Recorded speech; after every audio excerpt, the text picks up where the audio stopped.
video for this Friday in Orange City.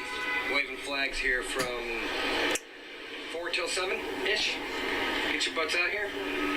Saxon Boulevard, Enterprise Road. And if you're not subscribed, better hit the subscribe button.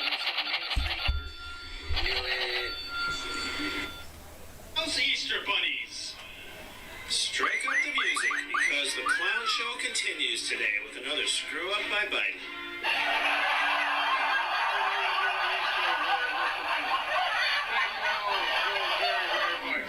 Thanks, everybody. And by the way, say hello to oyster bunnies. Come on up, bunnies. Get up here so they can see you. Say hello to oyster bunnies. Come on, get in there. Do you want some clam sauce with that? Pretty big bunny, huh? The clown show.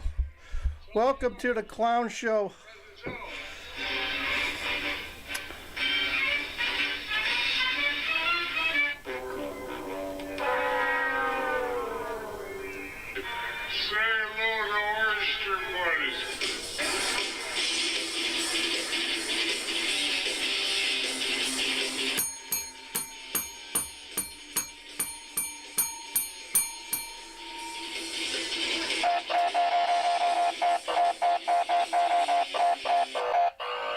There you go, a little opening from our buddies at Paint the Trump out of Florida. Hope you enjoyed that. We got a good show.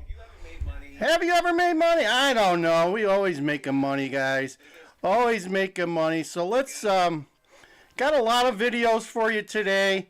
I had a lot of comments about the city of Chicago and why it's so messed up. And we're going to have a video here for you. I saw a study recently of from Wire Points. Okay, here's I was pointing people towards wirepoints.org.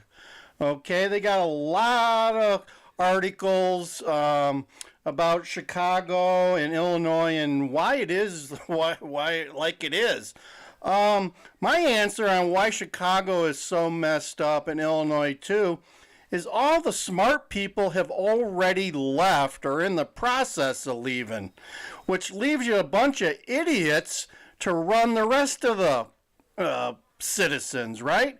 So that explains it in a nutshell, why you see so much stupid stuff happening in the city of Chicago and Illinois. When you raise taxes and you tax people to death, you gotta expect that the ones that are actually the critical thinkers, the smart people of the world, are gonna take their business other places.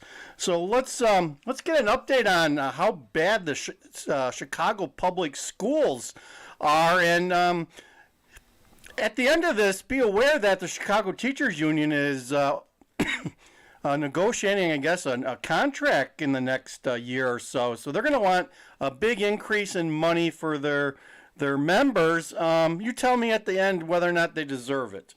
Illinois public schools in 2022 that found 0 students passed the state math. That's 0, as in none. Okay, just like make sure we're okay with that. 0 means none. Okay, let's get back to the video. Proficiency test at 53 public schools. For reading, it's only 30 schools, and only 1 out of 10 kids or less can do math at a grade level in 930 schools, which is more than a quarter of all of the schools in the state. What do you think is happening with academia? As a country, we're certainly not leading academically the way we have in the past. And when you talk about Illinois, and you wonder why we have a hard time counting votes, folks.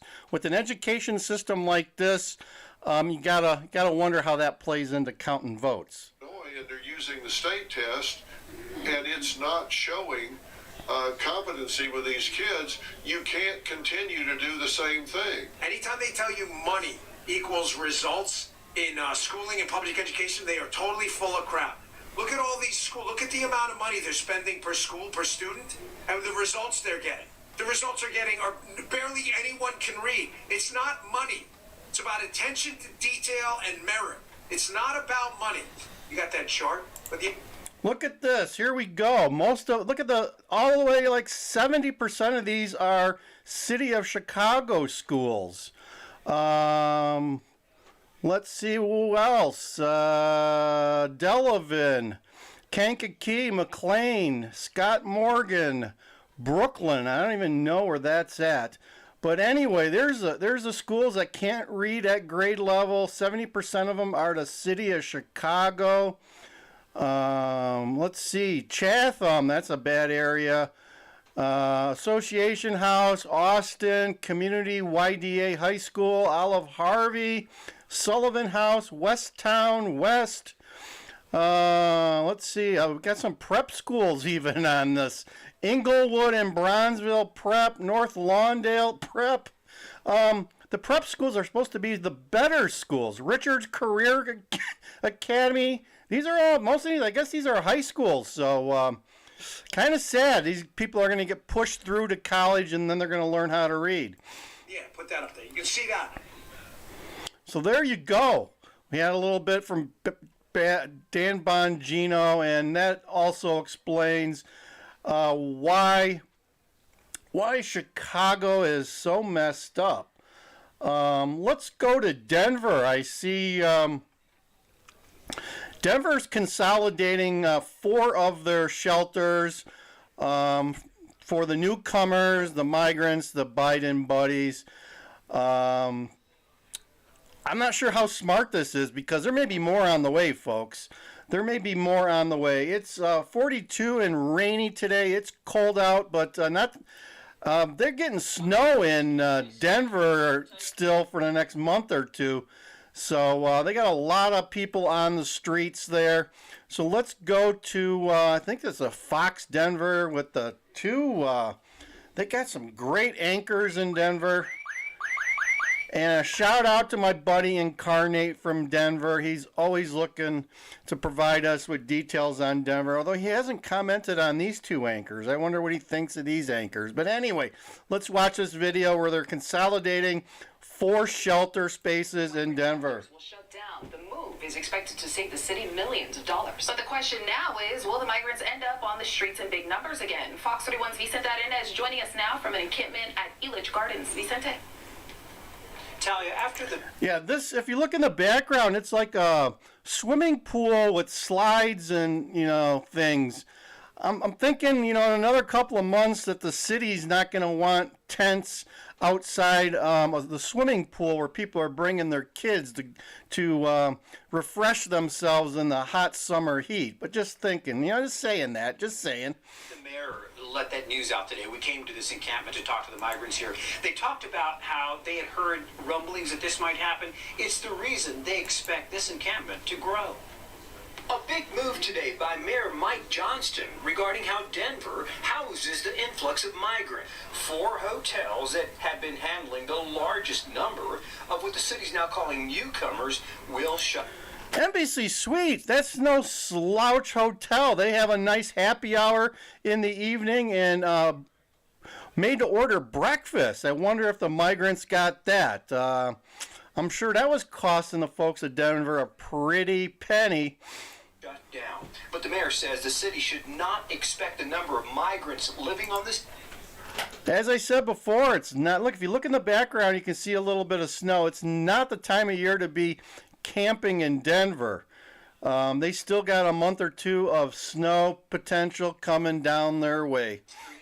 To rise. To be clear, no one is being displaced from these shelters. No one's length of stay policy will be changed. The 4 shelters will be phased out over the next 4 weeks since fewer migrants have been arriving. 3 other shelters. That's a call to our friends in Texas. Send more. Will stay open. The new estimated cost of housing. Let me say that again. Folks in Texas, if you're watching this, send more. Migrants, $120 million in 2024. That's a $60 million savings. Right now, that of course is dependent on future inflows. If we see huge surges again, those numbers could change. Migrants at the Elitch Garden. There you go. There's the wonderful slide. That's a huge slide. So, with lots of tents outside. I'm thinking that someone's going to want to utilize that pool and those slides in the next couple of months. Just saying. migrants encampment fully expect that more people will be living